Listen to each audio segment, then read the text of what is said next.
To min-max in Excel. I'm Max. Uh, we are covering Daggerheart, which is um, a tabletop RPG that's actually just entered into open beta. It has been created by the Critical Role folks, and it's kind of like a D&D type of experience. And I would encourage you to go here and I can download it. All you gotta do is give them an email, and like you can download all of the current open beta content about all the classes and everything. But I just want to make a quick video. I've been doing the type of thing that I like to do, which is to encapsulate all the information about a game into a spreadsheet just to help me understand it. And um, as a DM or as a player of any kind of video game, um, I don't feel like I have to make the absolute best choice in every scenario, but I don't want to make a bad choice. I don't want to get a character that is grossly overpowered compared to everyone else in my party, and then um, I don't feel like I'm able to enjoy myself or kind of play my character to its full ability because I'm always killing stuff or something like that, and then I kind of take the joy from other people.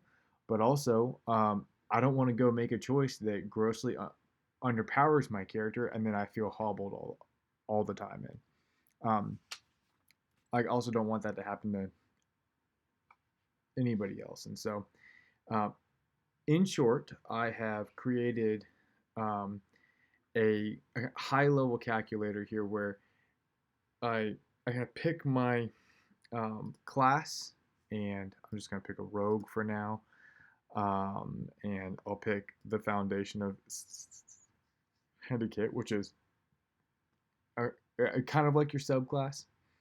Um, I think that the fairy is actually really interesting for this because if you fly, then you can get um, an extra couple to your evasion score. Um, and then um, I'll just come in here and I'll pick a couple different um, values for my attributes here. So I want finesse to be 2 because that's my spell casting attribute. I do like agility and instinct to be 1. I'll set my strength to -1, and I'll make my presence and my knowledge just gonna baseline 0. Um, for primary weapon, I really like getting both a magical damage weapon. So this is a returning blade.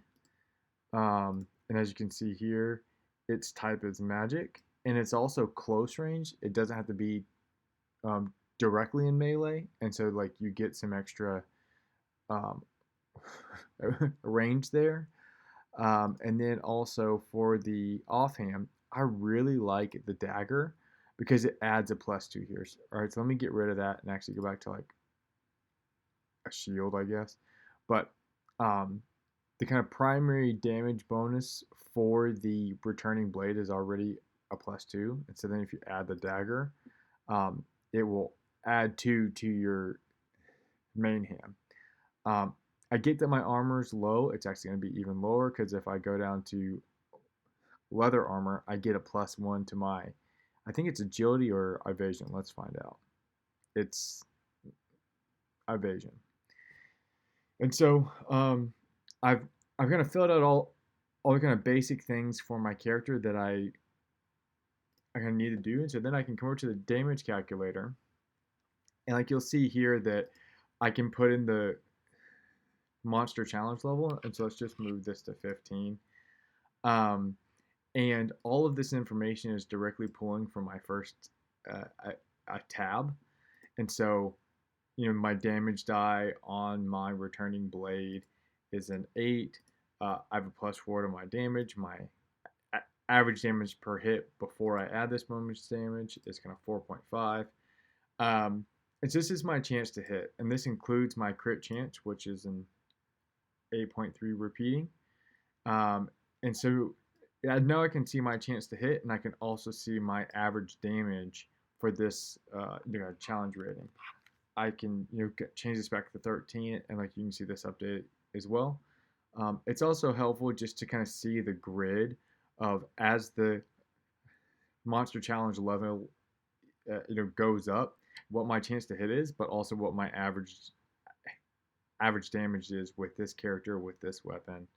Um, yeah, but the kind of primary purpose of this video was um, as you level up um, in levels 2 through 4, I I really liked this approach where you get to kind of choose different things, and they put some limitations on kind of how many times you can do something in between levels 2 to 4, and then in between levels from 5 to 7, and then 8 to 10.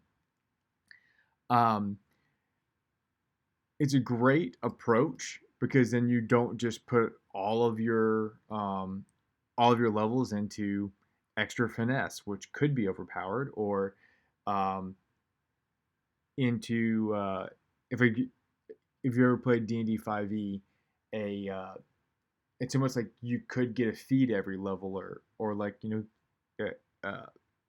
other types of things that would greatly imbalance the game. But all that being said, um, if you review these, there's not many that's actually to actually support the damage dealers in the group, right?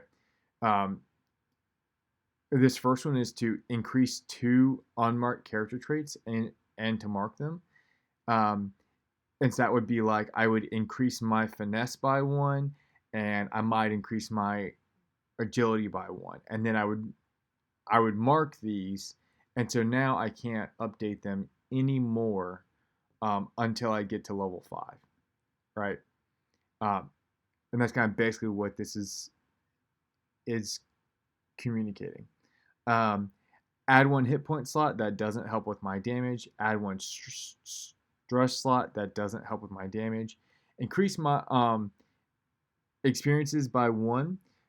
This might increase your chance to hit, but you can also only use them, I think it's once per long rest. Let's just double check that. Um,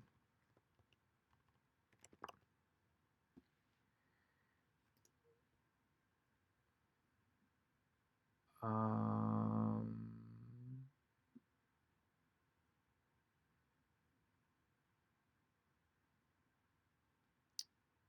Probably need to go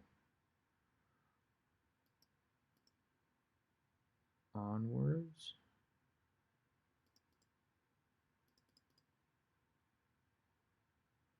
Oh, um,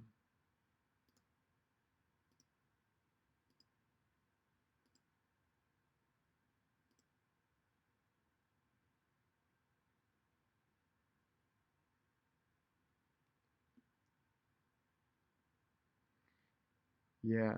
Um, I think you can only use it once per long rest. Let's just see right here. Anytime you make an action roll, it feel like your experience could help. Oh, you can spend a hope, right?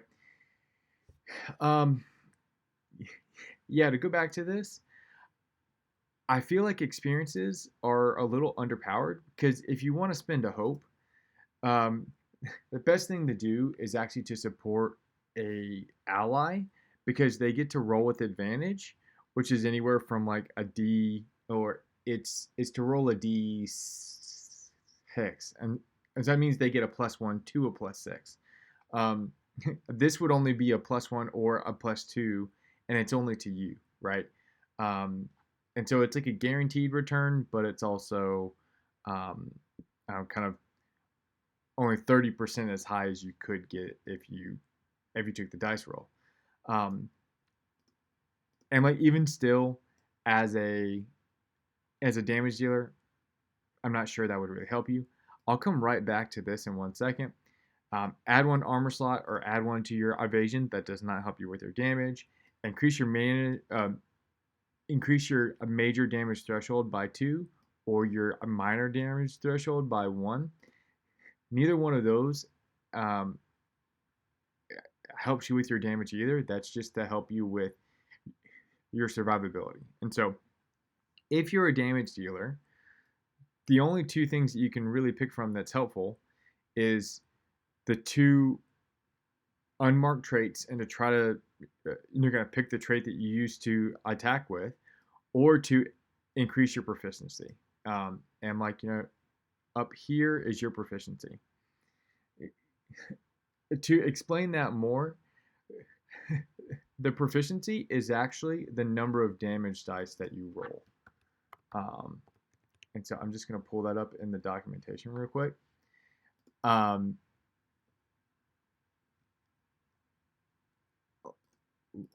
Let me keep going and find the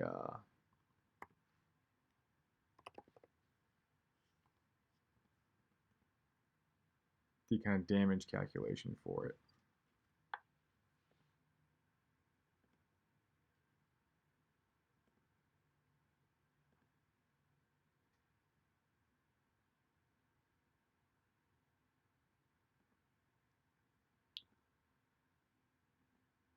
As you can tell, it's actually used quite a bit. But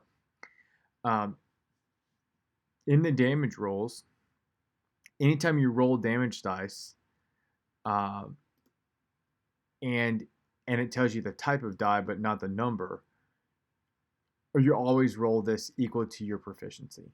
Okay, and so it's almost like an extra damage die, or it is an extra damage die on any of your attacks.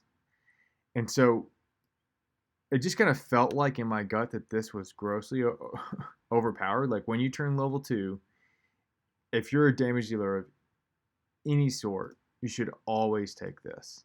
And then you get to pick, like one other one. And so that can either be extra hit points, extra armor, extra evasion, extra threshold, right? But always pick this. And so that's the primary purpose of this video. And so just want to kind of explain this extra tab here. All the same information, but this is your average damage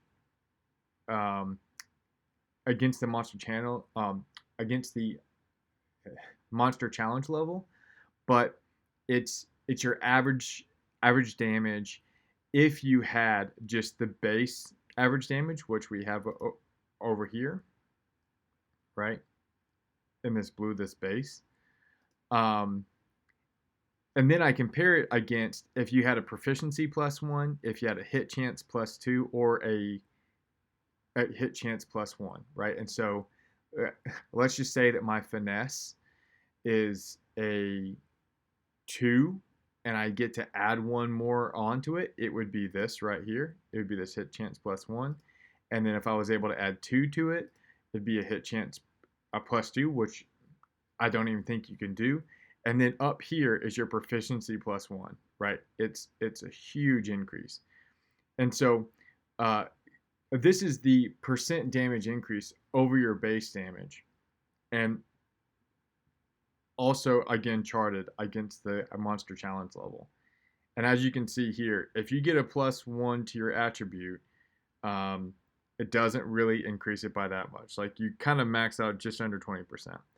If you can get a +2, you actually max out around like, well, here, 33, 34%, right? If you take the proficiency, the lowest increase that you get is a 50% increase over your base damage. And then as you go up in challenge level, the percent increase versus the base damage, it actually goes up, because then you're only critting at these higher levels. And so long story short is, if you're a damage dealer of any sort, you kind of have to take the proficiency as you level up. Because if not, you're going to be grossly underpowered versus anyone who does take it. Again, I'm not highlighting this to say that like everyone should do this, but I am saying just for game balance, the Critical Role folks, they might want to just actually take this out and automatically increase everyone's proficiency by 1 as they hit level 5, and then automatically increase it by another one as they hit level 8. Or I'm not really sure how they want to do it, but it just kind of feels like this is just it's it's so overpowered compared to everything else that you could get. It's almost like a no-brainer. But I'll end the video there. If you want to join me for a couple of my live streams in the future, um, I I try to do it anytime that I can. And if if this has been if this has been helpful at all, I would appreciate a like, subscribe, comment, and all that different stuff. But I'm going to primarily curious if you have any comments or questions about anything else that you'd like for me to do, or anything else that you'd like to kind of like have reviewed in the way of games or anything like that. Um, I do plan to add a survivability chart onto a new tab to where um, as we as we continue to level up, uh, I'd like to know if adding an armor slot or adding a +1 to your evasion is actually better, or if actually taking the extra hit points better.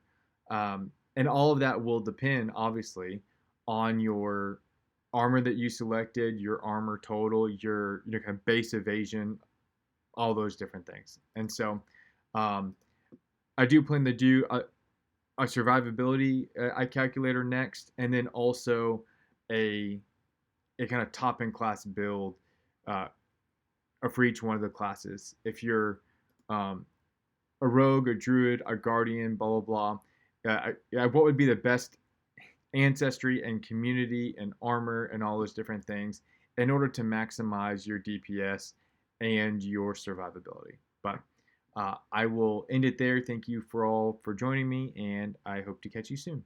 You take care.